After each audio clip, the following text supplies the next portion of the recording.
1392년부터 1928년까지 무려 530년이 넘는 단일 왕조 단일 기록으로 세계에 기록되어 있는 게 있습니다. 이게 뭐죠? 그렇죠. 조선왕조실록입니다. 재미있는 거는 왕조실록인데도 왕 자체도 볼 수 없었습니다. 그냥 다 날 것 그대로 왕도 비판하고 잘못한 거 다 그대로 썼던 거의 유일한, 왜냐하면 중국의 현실들은 다 왕이 바꿨답니다. 황제들이 다 바꾸고 막 그랬대요. 입맛에 맞게끔. 근데 우리 조선왕조실록은 그렇지 않습니다. 요즘 우리나라가 얼마나 잘 돼 있습니까? 인터넷에 여러분 조선왕조실록 치면 다 나올 수 있는 거 아죠? 500년이 넘는 이 기록을 그대로 다 볼 수 있습니다. 거기서 훈민정음이라고 치면 이렇게 쫙 나옵니다. 훈민정음을 창제한 얘기부터 해서 집현전 부제학 최만리가 반대 상소문 올린 것부터 해서 막 여러 이야기가 쫙 나옵니다. 다 볼 수 있어요. 너무 재밌어요. 이거 말고도. 그러다가 여기 보면 정조실록에 홍양호라는 사람의 상소문이 나옵니다. 나중에 이게 바로 비밀을 여는 그 시작입니다. 자, 근데 훈민정음이라고 치면요, 이렇게 대가가 나오는데요. 총 21건이 나옵니다. 근데 사실은 훈민정음 말고 또 조선시대에는 언문이라고 불렀습니다. 그렇죠? 그래서 언문이라고 검색을 하면 구경이 490개가 넘게 나옵니다. 그러니까 사실은 당대에는 훈민정음이라고도 불렸지만 주로 언문이라고 불렸는데요. 자, 오늘의 이야기, 아까 얘기했던 정조대왕에 썼던 상소문, 보고서입니다. 이게 홍양호라는 분입니다. 이분은 1724년에 태어나서 1802년, 당시 78세까지 장사하신 분입니다. 24살에 진사에 합격해서 벼슬 생활을 시작해가지고요. 거의 50년 넘게 벼슬 생활을 하셨는데 58세 한성 부의원, 그러니까 우리나라 따지면 서울시장입니다. 그리고 뭐 평안도, 함경도 관찰사서, 이조 판서, 별의별 요직을 다 두루두루 하셨던 분인데 이렇게 생기신 분입니다. 이분이 실학자였고요. 대단한 정치가였습니다. 청나라의 선진 문물들을 배워야 된다라고 하는 실학사상, 고리타분한 성리학에 빠져있지 않았던 분이세요. 실사구시. 환갑이 됐을 때 정조 7년, 이분이 주로 영조, 정조 때 활동했던 분입니다. 조선 후기에 청나라를 갔다 옵니다. 정조대왕이 갔다 오라 그래가지고 갔다 와서 왕한테 보고서를 올립니다. 청나라가 여러분 당시에 전 세계 GDP의 30에서 35%를 한 나라가 혼자 했었고요. 그리고 청나라 당시 인구가 추산되는 게 3억에서 4억 정도로 추산됩니다. 어마어마한 나라였죠. 지금의 미국 같은 나라입니다. 초선진국. 그 선진 문물을 보고 왕한테 올린 겁니다. 자, 수레를 도입합시다. 돌 대신 벽돌로 성곽을 쌓읍시다. 그리고 말하고 소뿐만이 아니라 당나귀하고 양을 길러야 됩니다. 자, 구리 그릇을 쓰지 못하게 합시다. 왜? 화폐 주저하는데도 모자르니까 구리 그릇 쓰지 말게 하고, 불필요한 모자에 너무나 많은 외화가 우리나라 돈이 낭비된다, 은화가. 모자 수입을 막읍시다. 그리고 제일 중요한 맨 마지막 6번째, 뭐라고 상소문을 올렸을까요? 중국어 교육을 강화해야지 외교적으로, 국가적으로 부유해진다. 지금 우리를 따지면 온 국민이 영어를 쓰게 해야 됩니다라는 거랑 비슷한 거예요. 그렇죠? 그 당시 청나라는 지금 세계 최고의 패권 국가니까. 그런데 중국어 교육을 강화해야 된다는 얘기하면서 바로 훈민정음 이야기를 합니다. 바로 자, 여기서 읽겠습니다. 6번째, 쭉 굉장히 장문의 상소문입니다. 6째는 화어를 익히는, 화어가 중국말입니다. 중국말을 익히는 일을 말하겠습니다. 대저 한인들의 말은, 즉 중국 사람들의 말은 중화의 정음입니다. 중화의 정음, 스탠다드, 그러니까 뭐죠? 중화의 표준말입니다. 우리나라의 어음은 가장 중국의 것에 가까웠는데 신라 고려 이후에 이미 번외하는 방법이 없어 매양 통습하는 어려움이 걱정거리였습니다. 자, 여기서 나옵니다. 오직 우리 세종대왕께서 하늘이 낸 예지로 혼자서 신기를 운영하여 창조하신 훈민정음은 화인들에게 물어보더라도 곡진하고 미묘하게 된 것이었습니다. 이를 가지고, 훈민정음을 가지고 한음, 중국어죠. 중국어를 번해해 나가면 칼을 만난 올이 풀리듯 하여 이로써 자음을 맞추게 되고 이로써 성률도 맞추게 되었기 때문에 당시의 사대부들은 대부분 화어를 통달하게 되어 봉사하러 나거나 영조하게 될 적에 역관의 혀를 빌리지 않고 메아리치도 주고받게 되었던 것입니다. 어마어마한 얘기입니다. 중국어를 익히는 일을 왕한테 강조하는데 갑자기 훈민정음 얘기합니다. 우리 세종대왕께서 홀로 신기를 운영하여 하늘이 낸 예지로 만드신 훈민정음은 중국 사람들한테 물어봐도 대단한 것이었는데 옛날 사대부들은 훈민정음을 가지고 중국음을 풀었더니 칼 만난 올이 풀리듯 이로써 성률도 풀리고 자음도 풀려서 저절로 통역 간에 필요 없이 메아리 치듯 주고받게 되었던 것입니다. 그런데 지금은 그렇지 않게 됐다. 이거 빨리 살려야 된다라는 보고서를 올린 거예요. 신기하지 않아요? 중국말을 해야지 국력이 좋아질 텐데 옛날에는 사대부들이 훈민정음만 가지고 저절로 중국어를 통달했는데 이제 못 그럽니다. 왜? 훈민정음을 안 배우니까. 그 얘기예요. 1443년 12월 30일에 세종실록의 마지막 기사입니다. 이달에 임금이 친히 언문 28자, 28자를 만들었는데 그 글자가 옛 전자를 모방하고 초성, 중성, 종성으로 나누어 합한 연의 글자를 이루었다. 무릇 문자에 관한 것과 이어에 관한 것을 모두 쓸 수 있고 글자는 비록 간단하고 요약하지만은 전환하는 것이 무궁하니 이것을 훈민정음이라 일렀다. 이러고 딱 끝나요. 28자를 만들었는데 전자. 이게 전자라는 게 뭐냐면 전서체, 해서체, 행서체 아시죠? 전예, 해행초, 전서체, 예서체, 해서체, 행서체, 초서체 할 때 전자가 뭐예요? 옛날에 전서체가 진시황이 만든 한자체 있잖아요. 우리 도장에 파는 거. 그거를 모방했다. 옛날 글씨 전서체를. 그리고 문자에 관한 것과 이어라는 게 뭐냐면 소고예요, 소고. 아, 이런 제기랄, 뭐 이런 말들.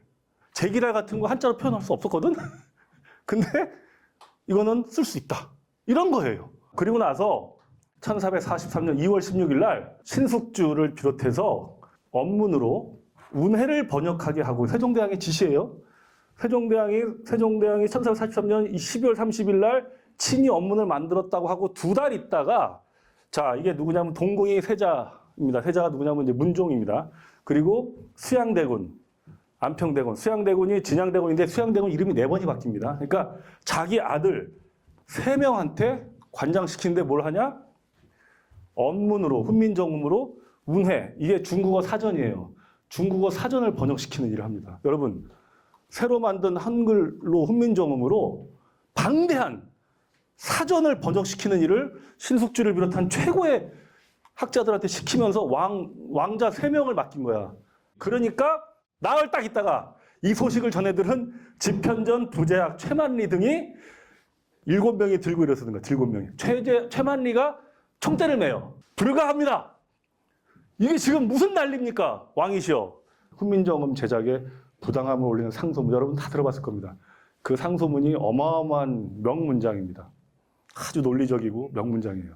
근데 그 명문장 딱 끝나고 나서 거기에 세종대왕이 다시 반론을 펼치는 게 또 쫙 나옵니다. 읽어보세요, 여러분들. 소름이 돋습니다. 와, 우리가 이런 임금을 모셨구나. 이런 분이었구나. 자, 요약을 하면 이런 겁니다. 자, 최만리 등의 반대 논리는 우리가 지금 대국을 섬기는데 사대주의에 위배됩니다. 2번째, 중국을 제도를 따르는 것이 마땅한데 독자적 문자를 만드는 건 스스로 오랑캐가 되는 거예요. 왜냐하면 그 당시에 오랑캐라고 하는 여진족, 몽골 이런 애들이 자기네 문자가 있었거든. 한자 안 쓰고 몽골의 파스타 문자, 여진족 문자 이런 애들이 거란 문자 이런 애들이 한자를 안 쓰고 그 고상한 한자를 안 쓰고 이상한 글자를 쓰니까 그 오랑캐들이나 하는 짓을 왜 우리가 따라하려고 합니까? 또 3번째, 모든 우리 대대로 수천 년 동안 내려왔던 역사와 수많은 학문이 전부 한자로 되어 있는데 이제 한문 공부 안 하고 언문 공부시키면 이 학문의 깊이가 끊어지고 이제 대부분 공부 안 하고 이 쉬운 언문만 배우면 우리 이제 얼마나 백성들이 수준이 떨어지겠냐. 그리고 이 중요한 시기에 왕자들한테 이 일을 시키면 되냐고 쫙 논리를 핍니다. 언뜻 읽어보면 다 논리가 맞는 것 같아. 그런데 거기에 세종대왕이 조목조목 반박을 합니다. 과거 설총의 이두처럼 백성들을 편리하게 하기 위한 거다.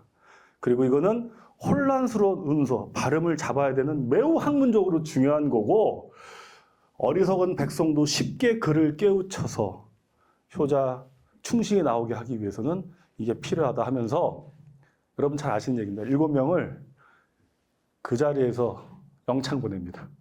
의군부에 투옥시키고 그 다음날 풀어주고 한 명은 파직시켜버립니다. 군기를 잡은 거죠. 얼마나 황당했겠어요. 7명이 그 자리에 끌려가서 감옥에 가서 하룻밤을 반성을 하고 그 다음날 풀려납니다. 그렇게 제압을 한 다음에 그 다음 해에 최고의 언어학자들입니다. 신숙주 성사문한테 요동에 보내가지고 운서를 질문하게 하는데 신숙주가 이렇게 해서 13번을 갑니다. 중국을. 뭐 때문에? 중국 발음을 연구하러. 그리고 나서 여러분들 잘 아는 용비어천가가 만들어집니다. 그리고 나서 1446년에 이달에 훈민정음이 이루어졌다. 자, 1443년에 세종대왕께서 직접 언문 28자를 만들었고 세종 28년 9월 29일 훈민정음이 해례본이 반포가 되는 겁니다. 자, 여기까지는 우리가 어렸을 때 배워서 알아요. 근데 28년 9월 29일 정확히 1년 후에 1447년 세종 29년에 이달에 동국정운이 완성이 되니 모두 6건인데 명하여 간행하였다. 집현전 은교 신숙주가 받들어 서문을 지었다. 자, 저때 반포된 훈민정음이 바로 제 손에 있습니다. 이거 영인본입니다. 이거 간송 전영필 선생님이 기와체 11채 값을 주고 산 거를 간송박물관에서 영인본으로 만든 거 한정판으로 제가 한 거예요. 구입한 건데요. 훈민정음은 세종대왕이 직접 쓰신 어제서문, 세종대왕이 쓰신 서문과 예의편, 그러니까 음가와 운영법에 대해서 나오고요. 그 다음에 제일 중요한 게 핵심, 해례편이 있습니다. 해례편. 해례편은 글자를 만들게 된 방법, 그 다음에 초성, 자음이죠. 중성, 모음이죠. 종성, 받침이죠. 그리고 글씨를 어떻게 글자들은 합치는지, 그리고 실제로 어떻게 단어를 만드는지, 용자래까지. 이게 다 만들어져 있습니다. 그리고 마지막에 정인지가 서문을 쓰고 딱 끝나는 건데, 요거가 이렇게 방대해요. 방대한데, 33장짜리인데, 이거를 그대로 그냥 조선왕조 실록에 실었으면 아무 문제가 없었을 거예요. 근데 실록본은 요 세종 어제 서문과 예의편과 정인지 서문만 집어넣고 해례편은 안 집어넣은 거예요. 실록에다가. 왜냐하면 실록에다가 해례본은 다 뿌렸고 반포했고 중요한 본로는 빼고 서문과 마지막 서문만 실록에 실려서 이게 500년을 내려온 겁니다. 해례본이 없었던 거예요. 왜 없었는지 나중에 나옵니다. 자, 그래서 가까스로 1938년에 이게 발견이 돼서 40년에 간송 전영필 선생님이 일제강점기 때 이걸 사죠. 6.25 때 지켜냅니다. 여러분, 북한의 한글날과 우리나라의 한글날이 다른 거 아세요? 북한의 한글날은 1443년 12월 30일 세종대왕이 만든 날을 기점으로 조선글날을 쓰고 있습니다. 우리는 해례본을 가지고 있잖아. 저는 그렇게 생각합니다. 해례본을 갖고 있기 때문에 해례본에 나와 있는 반포한 날 1446년 9월 상순, 그거를 양력으로 변환하면 10월 9일이 나와요. 그래서 우리는 해례본을 소지하고 있기 때문에 해례본에 반포된 날을 한글날로 하는 거예요. 6.25가 터져서 간송 전영필 선생님의 창고를 북한군이 들이닥쳐서 전부 약탈해 갑니다. 그때 이것까지 가져왔으면 지금 현재 유일하게 남아있는 해례본이 북한에 갈 뻔했어요, 여러분. 이거 지금 한국이 지켜낸 거예요. 정말 아찔합니다. 이거 책 읽고 공부해보면 정말 아찔한 순간이 한두 번이 있는 게 아니에요. 어쨌든 자, 그 다음에 아까 우리 또 얘기하셨는데 상주본이라고 하고 있는 거는 사실 상주본이 아니죠. 상주에 있는 베이끼라는 사람이 이거 자기가 자기 거라고 주장해서 상주본이 됐는데 사실 이것도 안동본입니다. 전부 다 해례본이 경북, 안동에서 나왔고요. 경북이 지켜낸 보물입니다. 이게 하늘천이죠. 그렇죠? 근데 이거는 천이라는 발음이 들어있습니까? 없습니까? 이건 안 들어있어요. 한자는 표의 문자입니다. 하늘이라는 뜻만 들어있지 천이라는 발음은 들어있지 않아요. 근데 우리는 다 같이 보시는 순간 천 그랬어요. 왜? 우리는 이걸 이렇게 배웠기 때문에 그래요. 치읓에다가 어에다가 니은 받침으로 정확히 한글로 천이라고 표기를 해서 배웠기 때문에 천이라고 하는 거예요. 자, 그러면 이 한글, 훈민정음이 발명되지 않았던 이때도 이걸 보는 순간 조선 팔도의 사람들이 전부 다 동시에 천 했을까요? 안 그랬어요. 함경도 북쪽은 틴이라고 가까웠고요. 경상도 지역은 련이라고 발음을 했답니다. 련, 천, 틴. 이쪽으로 가면 갈수록, 북방으로 갈수록 중국 발음, 첸. 남쪽으로 가면 갈수록 여린 발음, 련. 조선 팔도의 발음이 다 달랐어요. 이 조선 팔도, 조그만한 조선 팔도도 발음이 다 달랐는데 중국 본토는 어땠을까요? 어마어마하게 넓으니까 이게 발음이 완전 다 달랐죠. 우리 저기 부추를 경상도에서는 정부지라 그러잖아. 완전히 다 달랐겠죠. 이달의 임금이 친히 언문 28자, 28자를 지었는데 자, 초성, 중성, 정성 나눠 합한년에 글자를 이뤘다. 무릇 문자에 관한 것과 이해에 관한 것을 모두 쓸 수 있고 글자는 비록 간단하고 요약하지만은 전환하는 것이 무궁하니 이것을 훈민정음이라 일렀다. 자, 이렇게 초성과 중성과 종성으로 글자가 분리되고 조합이 돼서 소리를 만드는 이러한 글자는 전 세계에 우리 훈민정음 한글밖에 없는데 글자는 비록 간단하고 요약하지만은 전환하는 것이 무궁하다고 그랬어요. 자, 봅시다. 한글이 훈민정음이 태어나기 전까지는 한자 발음을 표기할 수 있는 방법이 없었겠구나. 그러면 중국 본토의 한자 발음은 더 그랬겠구나. 근데 여러분, 표준어가 왜 중요합니까? 표준어가. 항상 왕이 있는 곳, 통치자가 있는 곳이 수도고 그 수도의 말을 그래서 표준어로 하는 거예요. 그래야지 통치가 되고 그 나라가 질서가 잡히잖아요. 그렇죠? 그러면 중국도 마찬가지죠. 어마어마한 땅에 한자가 있는데 지역마다 한자 발음이 다르니까 한자 발음을 하나로 통일해야 되겠죠. 표준어. 그렇죠? 그렇게 해서 만든 게 운해라는 고급 운해 거요라고 해서 한마디로 중국어 한자 표준어 발음 사전을 만든 거예요. 이게 원나라 때 만듭니다. 원나라 때. 자, 원나라 때도 수도가 북경이었어요. 북경 발음을 중심으로 만듭니다.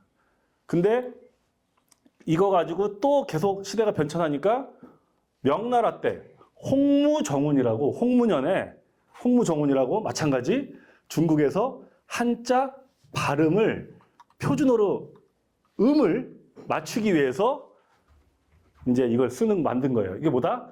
중국의 한자 발음 표시다. 그런데 아니 한자 음이 다 다르기 때문에 그 한자 음의 표준어를 만드는데 뭐로 표시했을까요?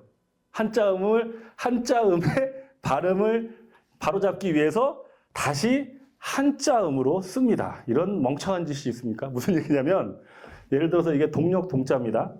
동자를 반절법이라 해가지고 음을 반 쪼갭니다. 그래서 덕모의 홍운이라 해가지고 덕의 드, 덕 할 때 드, 그 다음에 홍 할 때 옹 이렇게 동이 되는 거예요. 이 한자 음으로 한자 발음을 만드는데 그러면 이 덕자하고 이 홍자가 통일될 거라는 거는 어떻게 담보할 수 있어요? 이걸 뭐라고 그러죠? 이걸 순환오류라고 그럽니다. 이 한자음을 바로잡기 위해서 다시 한자음으로 하게 되면 그럼 이 한자음은 또 어떻게 표준을 만드는데 그러니까 이게 제대로 된 겁니까 이게? 제대로 된 게 아니지. 이해됐죠? 금방 이해됐죠?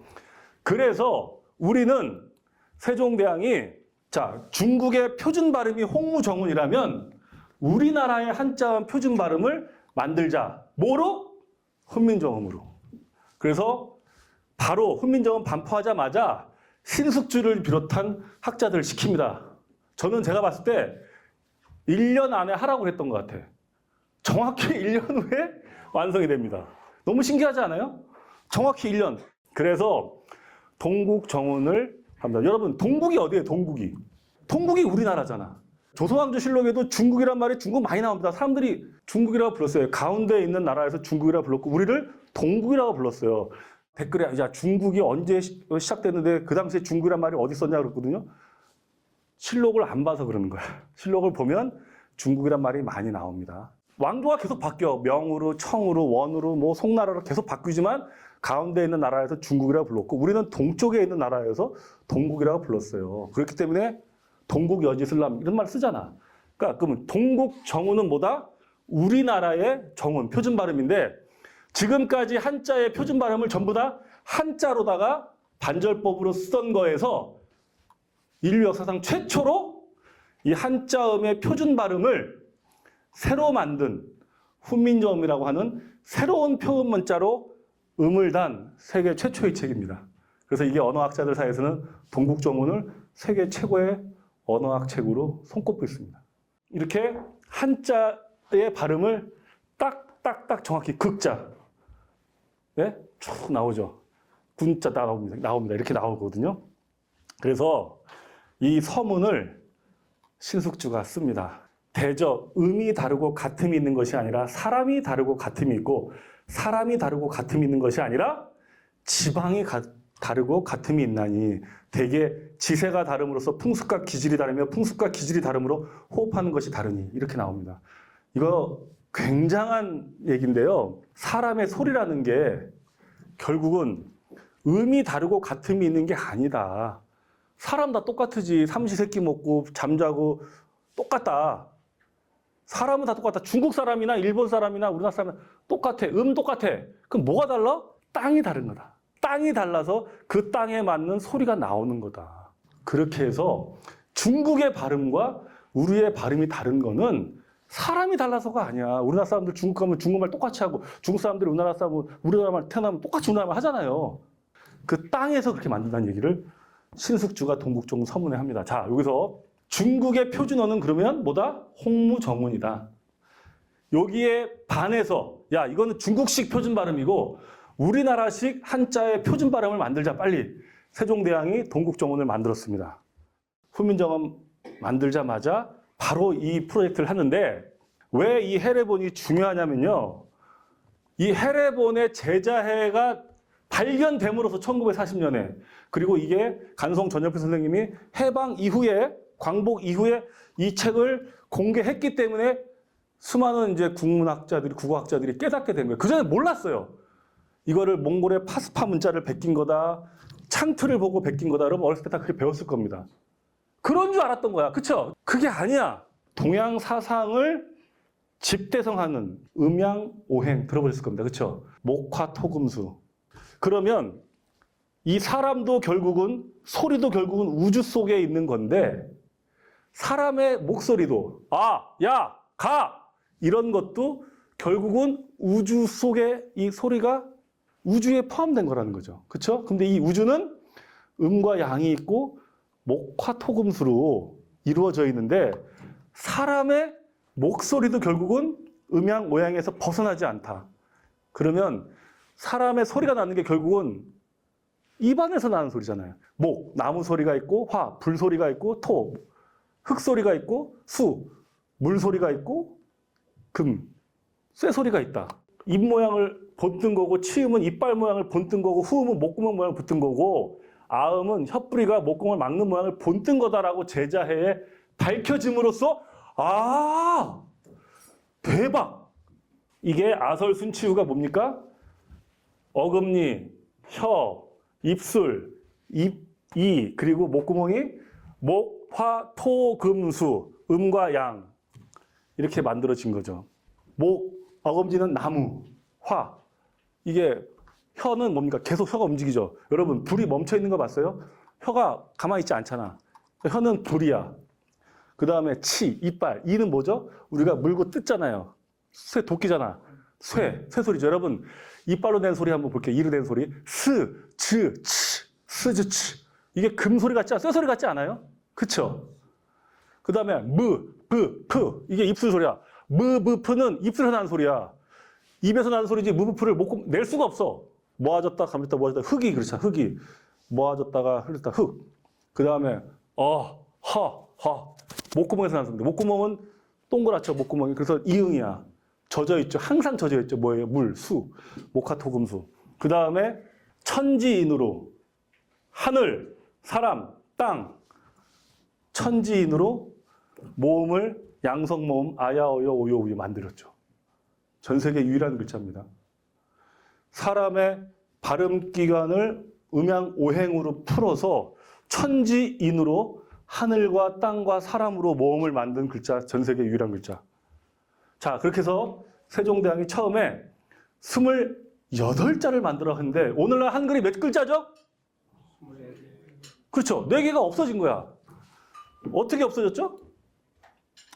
자, 여린 히읗이 없어졌습니다. 여러분, 획이 하나씩 더 가면서 거칠어집니다. 그렇죠? 그에서 크, 느에서 드에서 트, 그렇죠? 스에서 즈에서 츠. 원래 우리나라 사람들은 어릴 때부터 알아. 4살, 5살에 배워가지고 획이 하나씩 가면서 소리가 거칠어지는 걸 어릴 때 저절로 배웠어요. 그렇죠? 그러면 이응하고 히읗하고 중간에 여린 히읗은 뭘까? 의도 아니고 하도 아니고 뭘까? 이렇게 표시하면 되는 거예요. 그다음에 반치음 세모, 이거 반치음. 스도 아니고 즈죠. 그다음에 아래아는 여러분 훈민정음 해례본은요 음가가 정확히 나와 있습니다. 혀를 오그리고 깊은 소리 내라 했어요. 혀를 오그리고 깊은 소리가 중국말로 뭐라는 줄 아세요? 권설음이라고 되어 있습니다. 권설음, 혀를 말았다 해서 해보세요. 이렇게 표시했었어요. 자, 그 외에도 아까 훈민정음 세종대왕이 만드신 언문 훈민정음의 특징이 뭐라 그랬죠? 비록 글자는 간단하고 요약하지만은 뭐가 무궁하다? 전환하는 게 무궁하다. 무궁하다 그랬어요. 무궁하다고. 비읍 순경음, 피읍 순경. 여러분 순경음, 비읍, 순경음, 피읍 들어보셨죠? 순음, 미음, 비읍, 피읍 밑에 이응을 쓰면 순음경음이라 해가지고 입술이 가벼운 거. 자, 브가 아니고 브, 프가 아니고 프. 그 다음에 옛날에는 쌍니은, 쌍히읗, 쌍리을, 그 다음에 시옷디귿, 시옷짓 다 썼어요. 보여드릴게요, 증거를. 자, 사라진 소리. 왜 소리가 사라졌을까? 왜 일제강점기 때 저걸 다 못 쓰게 했을까? 훈민정음 맨 마지막에 예조판서 정인지가 서문을 씁니다. 여러분, 정인지는 신숙주와 더불어 세종대왕이 가장 아꼈던 천재고요. 세종대왕이랑 같은 해에 태어납니다. 1397. 같은 해에 태어나서 16살에 장원급제해요. 천재. 정인지는 또 81세까지 사세요. 완전 장수. 머리도 좋고 기억력도 비상하고 이분은 특히 문이과를 다 통달했어. 세종대왕이 뭐라고 표현하냐면요. 내 말귀를 알아듣는 사람은 정인지밖에 없다. 이렇게 표현했어요. 그런 분이 훈민정음 해례본의 맨 마지막 서문을 씁니다. 눈물나게 멋있는 글입니다. 적어도 한국인이라면 한 번씩은 다 읽어봐야 된다고 생각해요. 개념 우리 전하께서 정음 28자를 처음으로 만들어서 간략하게 들어보고 명칭 훈정을 하였다. 28자로 전환하여 다함이 없이 간략하면서도 요령이 있고 축하다가 지혜로운 사람은 아침나절이 되기 전에 이를 이해하고 어리석은 사람도 열흘 만에 배울 수 있게 된다. 어디를 가더라도 통하지 않는 곳이 없어서 비록 바람소리와 하계 울음이든지 닭 울음소리나 개 짖는 소리까지도 모두 표현했을 수가 있게 되었다. 굉장히 명문장입니다. 굉장히 철학적 깊이도 있고요. 여기에 제일 중요한 한 줄을 꼽으라면 저는 이걸 꼽습니다. 어디를 가더라도 통하지 않는 곳이 없어서. 여기서 어디가 어디일까요? 세계 각지. 조선 팔도를 얘기하는 게 아니에요. 이 글자 28글자 가지고 어디를 외나라에 가면 안 통해요? 몽골에 가면 안 통해? 여진족한테 가면 안 통해? 인도 서역에 가면 안 통해? 중국은 말할 것도 없고 그 당시 인도 서역 남만이 뭐야? 베트남, 필리핀 말하는 거야. 이 글자를 가져와도 다 통한다. 심지어 사람이 아니라 바람소리, 학소리, 닭울음소리, 개 짖는 소리까지 쓸 수 있다. 근데 이거를 우리 조선어학자들이 조선 팔도로 국한시켜버려요. 그래서 글자를 다 없애버린 거야. 일제강점기 때.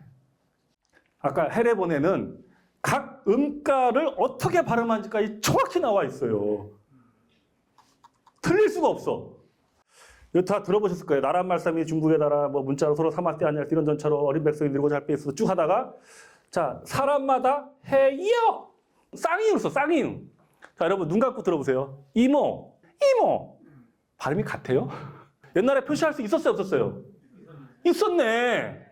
자 또 보이겠습니다. 자 이게 셔름입니다. 셔름 설음 아설순취할 때 설음. 자 이거 보이시나요? 이거 한번 읽어보세요. 쌍시읒에다가 리을에다가 셔름. 그 다음에 여기 뭐야 후음이에요. 후가 쌍히읗이야. 홈 무슨 말 같아요? 중국말 같잖아요. 자 보세요. 세종 25년 1443년에 글자가 전자를 모방하고 초성, 중성, 종, 나누, 합한 후에 글자를 이루었고 문자에 관한 건 이해하는 뭘 쓸 수 있고 글자는 비록 간단하고 요약하지만 전환하는 것이 무궁하니 이것을 훈민정음을 일렀다. 전환하는 것이 무궁하다고 분명히 명시를 하고 있어요. 세종대왕이 만들어 주신 거예요. 그렇게 쓰라고. 그래서 세계 만방 어딜 가서라도 마음껏 쓰라고 쓴 거예요. 그렇죠? 자, 여러분 이게 뭡니까? father죠. 이거 어떻게 뭐가 맞아요? 파더예요? 화더예요? 이거 father예요. father. 이게 뭐죠? 이게 패션이고 패션이죠. 앞에 거 뭐예요? 열정이죠. 뒤에 거 뭐예요? 옷차림이죠. 자, 우리는 지금 현재 한글로는 이렇게 씁니다. 그쵸? 그럼 이게 앞에 거나 뒤에 거 이게 열정을 말하는 건지 옷차림을 말하는 건지 몰라요. 그쵸? 그럼 이거 어떻게 쓰면 됩니까? 이거 패션으로 쓰면 되는 거예요. 그럼 저걸 당연히 패션으로 읽겠죠. 그쵸? 자, 그럼 우리가 P하고 F를 원래 구분할 수 있습니까? 없습니까? 있었네.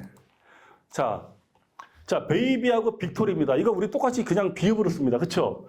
근데 영어로 음가루는 B하고 V하고 다른 거잖아요. 그쵸? 베이비, 빅토리는 그냥 빅토리 쓰는 빅토리, V. 그럼 이거는, V구나. 가볍게 되는 거구나. 자, 레이디가 있고 레이디오가 있습니다. 이거 그냥 우리는 리을 하나로 씁니다. 근데 R, 더 깊게. R 깊게 내려면 어떻게 해야 돼? radio. 여러분, 우리 어릴 때 배웠던 거. thank you. 이게 뭐예요? 번데기 발음. thank you예요? thank you예요? thank you예요. 이 번데기 발음은 뭐라고 음가가 나왔냐면 혀를 윗니, 아랫니 사이에 내밀고 낸 소리라고 돼 있어요. 여러분, 인터넷 치면 나와요. 혀가 뭐예요? 혀가 설음이고 이는 뭐예요? 치음이잖아. 그러면 치음과 혀, 설음이 붙어야 된다는 얘기네. 치음과 설음 이렇게 쓰면 thank you가 되는 거예요. 여러분, 중국어 공부하신 분들은 아시는데요. 중국어의 비극입니다. 중국어가 아까 말씀드렸듯이 한자는 뜻만 있는 글자지 발음이 없는 글자니까 발음을 표시해야 되는데 발음 표시를 뭐로 했을까요? 로마자를 씁니다. 1956년에 로마자를 채택해서 한어병음이라고 하는 걸, 한어병음 들어봤죠? 이걸 핑인이라고 합니다. 핑인. 병음이 뭐냐면 한자어에다가 병기했다. 병기, 뭘 병기했냐? 음을 병기했다 뜻이에요. 한어병음이. 한자어에는 발음교가 없으니까 발음교를 가르치기 위해서 영어 로마자를 써다가 자기네 한자 음에 밑에 발음교를 쓰게 해서 이걸로 이제 배우게 한 거예요. 이때부터 중국어의 비극이 시작되고, 자, 어떻게 되느냐? 여러분, 중국어 배우려면 이렇게 배워야 됩니다. 위에 한자가 있고요. 그 밑에 한어병음이 있어요.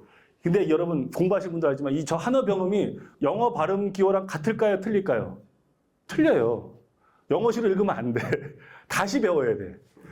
자, 그래서 중국어는 한자를 배우고 밑에 영어로 되어 있는, 로마자로 되어 있는 핑인, 병음 배우고 뜻을 배우는, 배우기 정말로 이상한 글자가 됩니다. 자, 영어라는 알파벳이 그러면 발음교로 정확할 글씨인지 한번 보여드릴게요. 여러분, 이게 뭐예요? 엘리먼트, 그쵸?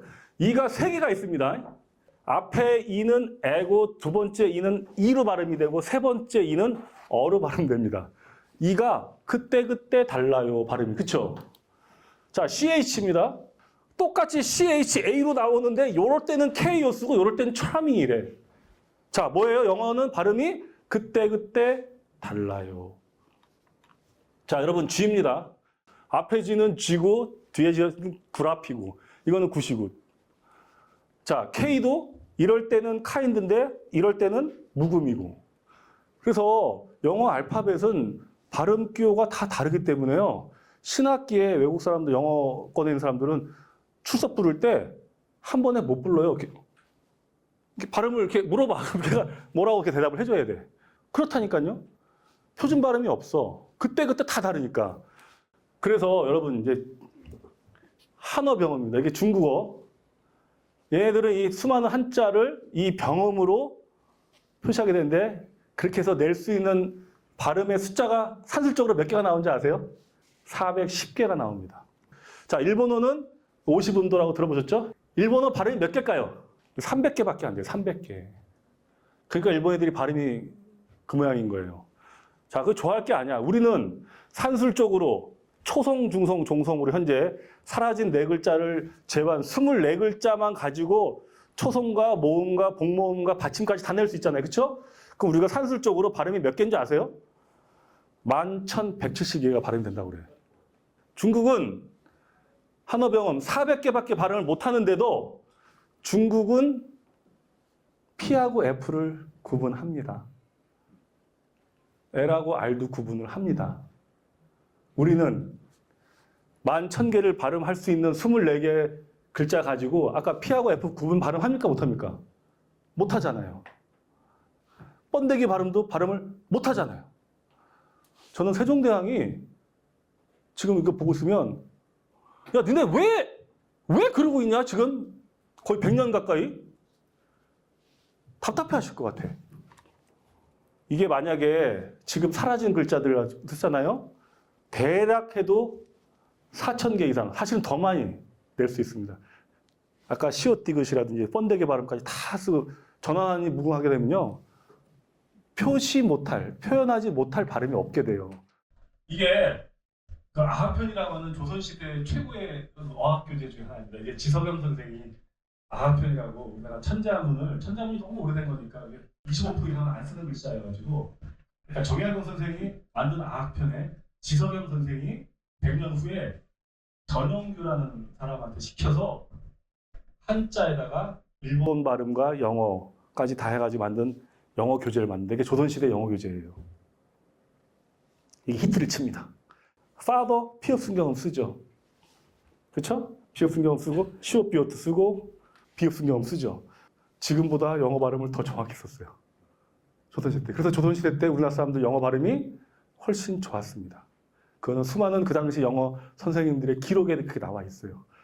다시 한번 이제 나옵니다. 그러면 다시 한번 아까 그 이제 이야기의 시작이 되었던 홍양호의 상소문으로 다시 한번 돌아가 보겠습니다. 하늘이 낸 예지로 세종대왕께서 홀로 신기를 운영하여 창조하신 훈민정음은 중국 사람들에게 물어봐도 곡진하고 미묘하게 된 것인데 이 훈민정음을 가지고 한자음을 번외해 나가면 칼만난 오리 풀리듯 하여 사대부들이 저절로 통달했습니다. 이 비밀은 과연 뭘까요? 중국말의 표준음은 홍무정운이고 우리나라의 중국어 한자 표준 발음은 동국정운입니다. 이거로 끝납니다. 이거로 끝나. 자, 중국은 우리가 만만디라고 그러죠. 만만디 들어보셨죠? 만만디가 뭐예요? 느린 거지. 중국 사람들 만만디. 우리는 뭐예요? 빨리빨리. 이 반도 기질은 빨리빨리입니다. 중국 대륙 기질은 만만디. 크고 탁하고 셉니다. 크고 탁하고 센 게 느린 거예요. 그렇죠? 자, 빨리빨리는 축약. 작고 부드러운 게 빨리빨리죠. 그렇죠? 자, 느리고 크고 센 거는 만만디, 중국. 우리는 빨리빨리, 작고 부드럽습니다. 반도기질 보여드릴게요. 동자동음입니다. 아까 도대체 옛날에 훈민정음을 배운 사대부들은 어떻게 중국음을 칼만난 오리 풀리듯이 풀었을까? 자, 여러분 이게 뭐죠?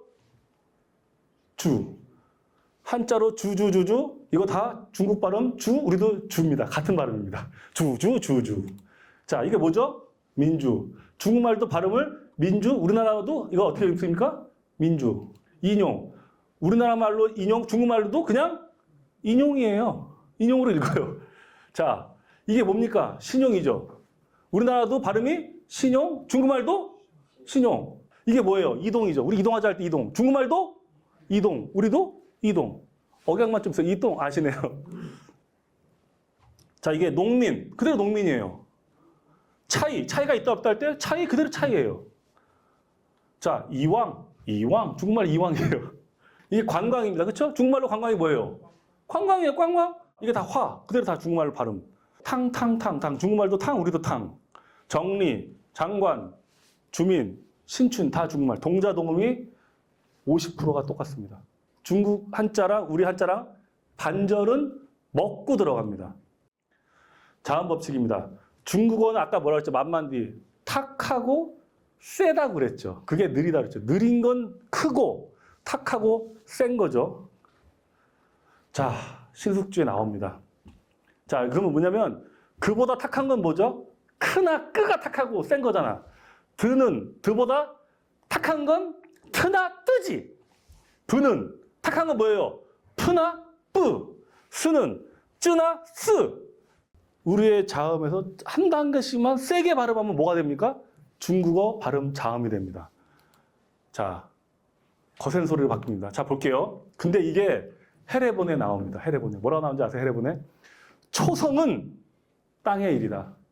초성의 소리는 그 땅에 기인한다. 우리나라 반도의 땅과 중국 대륙의 땅에 의해서 초성의 소리가 달라진다는 얘기예요. 콩, 공자할 때 콩, 콩. 자, 이게 뭐죠? 동. 동은 통, 통. 이게 뭐죠? 동공인데 뭐예요? 통콩 하면 중국말이에요. 이게 반이 판, 정이 정, 주가 쭈, 피가 삐, 진이 찐, 송이 송, 동이 똥, 두가 뿌, 방이 빵. 발음 어떻게 하면 돼요? 세게 하면 중국말이 돼요. 전부가 뭐예요? 치엔뿌 중국말이 돼요. 가가 찌아가 되는 거예요. 전이 티엔이 되는 거고. 향이 뭐예요? 시앙. 그래서 고향이 뭡니까? 꾸시앙. 이게 새우 할 때 하, 시아. 그래서 대하가 우리는 대하인데 중국말로는 따시아. 자, 그럼 모음 법칙입니다. 중국어의 모음은 느리다. 중성은 초성이 생기는 것을 이어봤는데 사람의 일이다라고 표현이 돼요. 여러분 소름 돋습니다. 중성의 소리는 뭐의 일, 누구의 일이라고요? 사람의 역할, 사람의 일이다. 그러니까 우리의 기질이 빠르기, 한국 사람들의 기질이 빠르기 때문에 모음을 빨리빨리 축약을 하는 거고 중국 사람들은 느리기 때문에 모음을 느리게 한다는 뜻이에요. 그래서 우리는 본질적 특성이 작고 빠릅니다. 아이를 애라고 그러죠. 누구 집 애야? 이러지. 누구 집 아이야? 이러지 않단 말이에요. 야, 어느새 이렇게 얘기죠. 어느 사이에 이렇게 얘기 안 해요. 야, 반기어. 되었다가 됐다. 야, 내가 당최 모르겠다 그러지. 당초에 모르겠다 이런 말 안 써. 우리는 다 줄이죠. 그렇죠? 아이 하는 걸 우리는 다 줄였던 거예요. 그러면 중국은 어떻게 합니까? 다시 펼치면 중국 발음이에요. 자, 보세요. 애가 아이, 제가 자이, 개가 카이, 해가 하이, 레가 라이. 그러면 이제 여러분들은 안 배워도 칼 만난 오리 풀리듯 풀립니다. 이거 뭐예요? 차이, 콰이, 타이, 차이. 맞아요. 이게 매매죠, 매매. 마이마이예요. 자, 그 다음에 아오 하는 걸 우리나라에서 오로 돼버린 거예요. 그러니까 우리나라의 오 발음은 다시 중국으로 가면 어떻게 된다? 아오로 펼치면 되는 거야. 모가 마오, 그래서 마오쩌둥인 거야. 호가 하오, 니 하오마. 도가 따오, 보가 빠오, 까오, 차오, 라오. 자, 칼 만난 오리 풀려요, 안 풀려요? 풀리네. 오하고 우가 어느 게 큰 모음이에요? 우가 큰 모음이지. 촐랑촐랑, 출렁출렁, 몰랑몰랑, 물렁물렁. 그러면 중국은 올까요, 울까요? 우네. 우리의 오는 전부 다 뭘 갈까요? 우로 가는 거예요. 오가 우, 초가 추, 로가 루, 고가 꾸, 고가 쿠, 손이 순. 그 도서관이 뭐예요? 뚜슈과.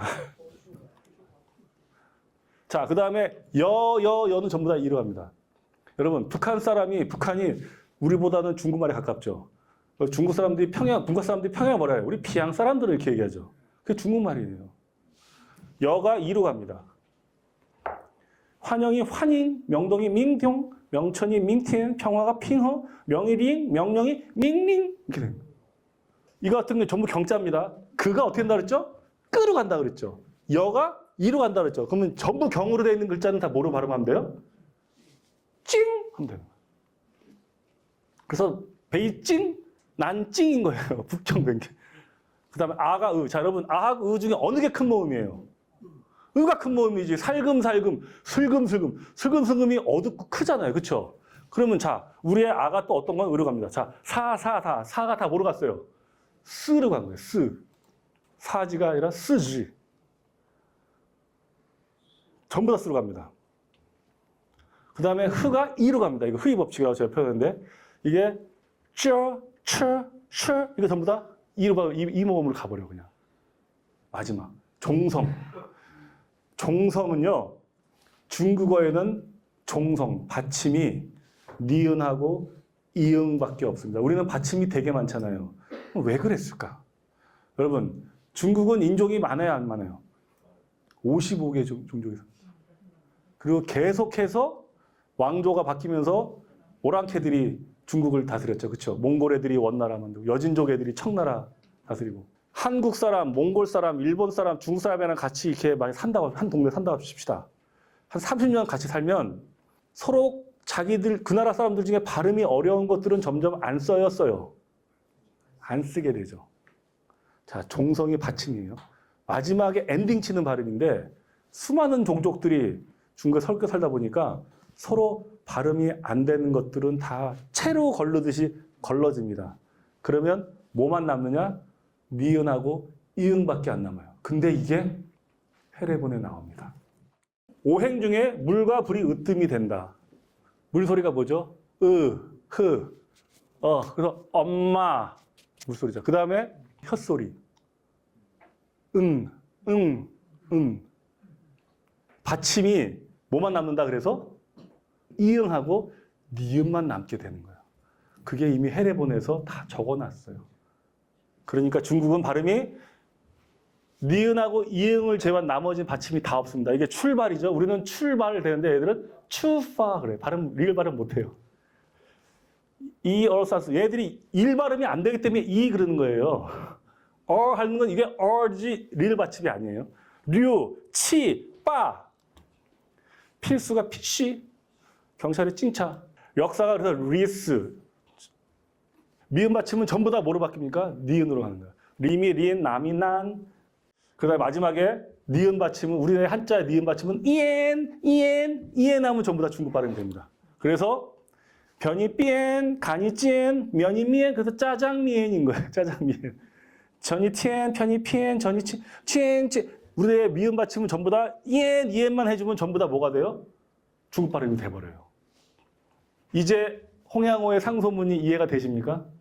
사대부들이 한자를 다 알았는데 한자를 아는 것에 끝나지 않고 훈민정음이라고 하는 반나절이면 배우는 훈민정음 DNA를 갖추는 순간 음을 어떻게 해버려요? 확 풀어버리는 능력이 생긴 거예요. 왜? 아설순치으로 그가 크, 느가 트, 부가 푸 이걸 하루 만에 배워버리니까 우리에게 세종대왕께서는 훈민정음 DNA를 심겨주신 거예요. 그러니까 한자를 아니까 한자를 중국 사람들 우리 사대부들은 다 알았으니까 필담 다 할 줄 알잖아요.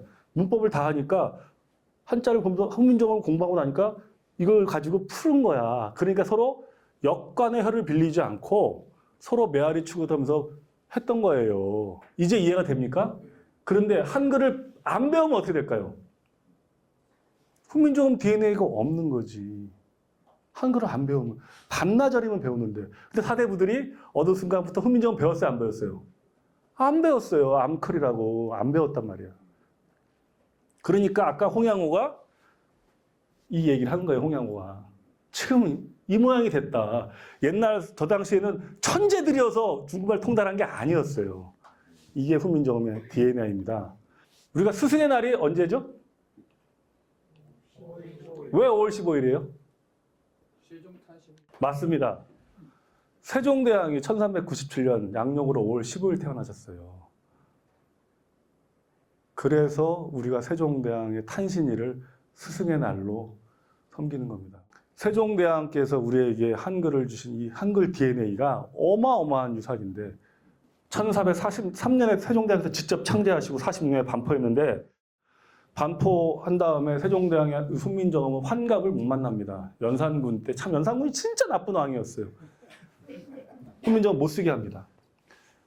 원문을 배우거나 쓰지 못하게 하고 원문을 가르치지도 말고 배우지도 말고 이미 배운 자는 쓰지도 못하게 하라. 저 때부터 훈민정음의 암흑기 사대부들이 쓰지 않게 되고 점점 이렇게 되죠. 그리고 반포에서 인쇄에서 나눠졌던 훈민정음 해례본이 훑어 없어졌어요. 다. 발견되면 난리 나니까.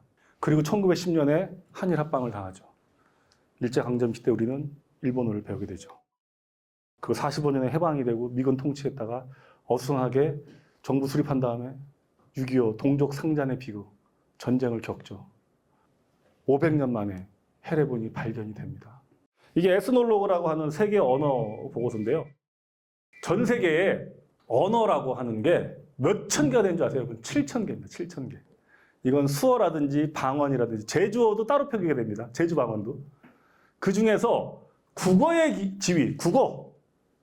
국어의 지위를 갖고 있는 언어가 약 570개라고 합니다. 몇 개라고요? 570개. 자, 그 570개의 언어를 표기하는 세계의 문자가 지금 몇 개 정도 될까요? 50개 정도밖에 안 됩니다.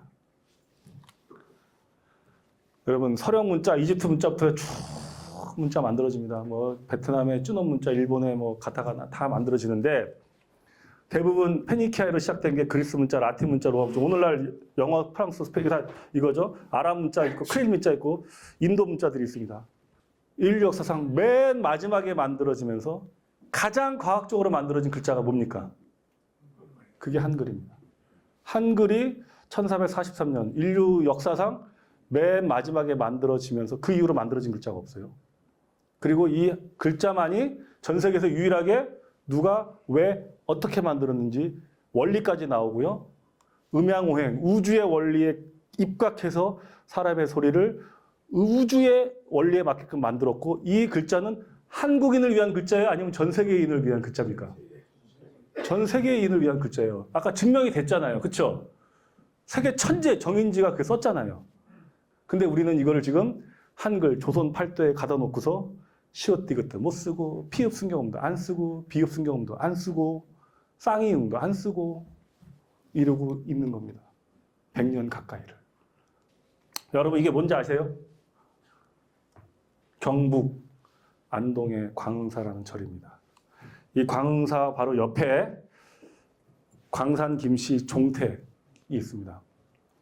여기서 이 훈민정음 해례본이 발견이 돼서 간송 전영필 선생님한테까지 오기까지가 또 영화 한 편이 나오는 얘기예요. 이거 하나만 제가 한 시간 얘기할 수 있어. 어마어마한 얘기가 나옵니다. 너무너무 재미난 얘기. 간송 전영필 선생님은 대대로 무관 집안이었고요. 조선시대는 유교 시대다 보니까 무관들한테 군비를 조달하지 못하니까 장사를 하게 해줬어요.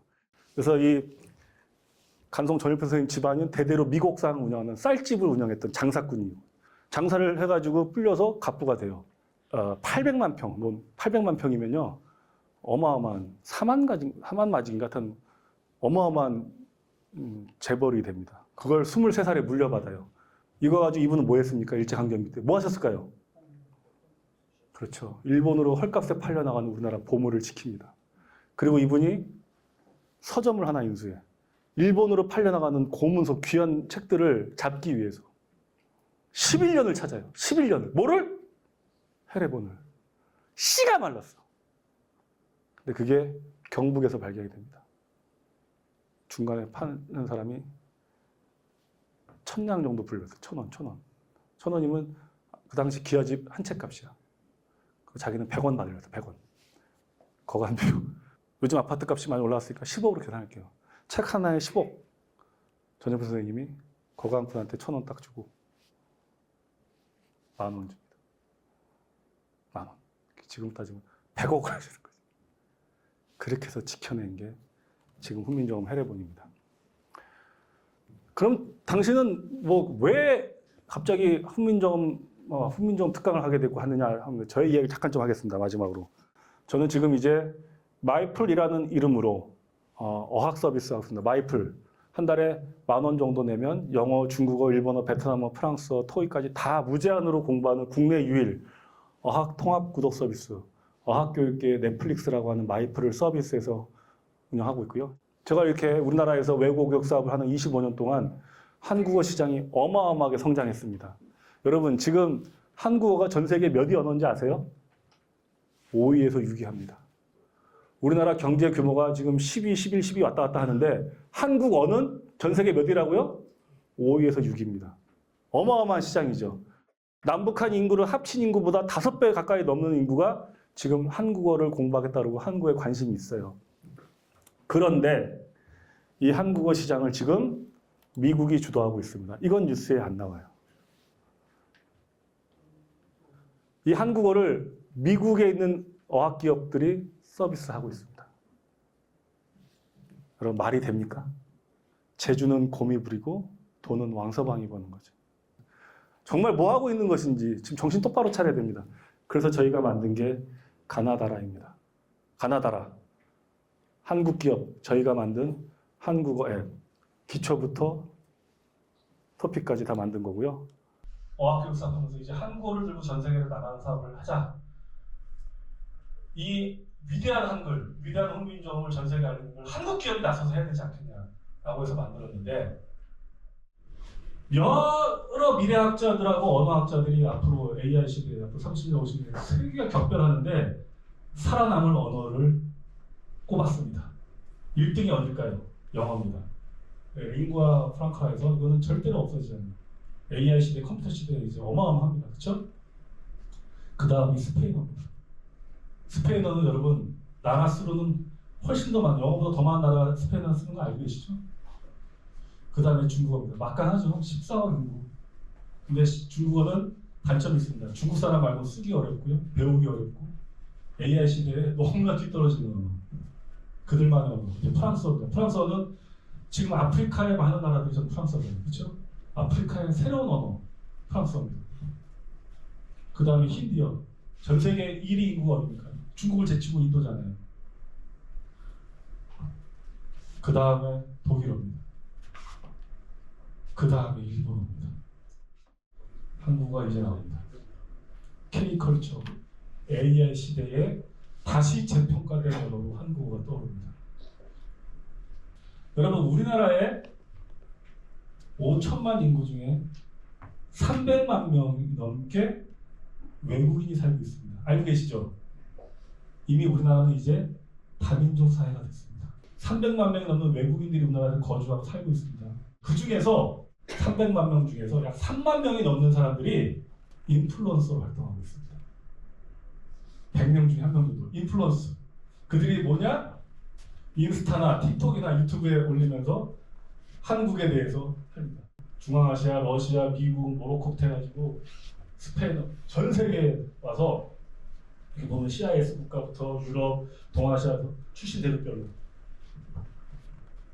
몇만 명이 넘는 사람들이 한국이 좋아서 한국에서 인플루언서 활동하는데, 이들이 실질적인 한국의 홍보 대사예요. 이들이 뭘 배웁니까? 한국어를 배우죠.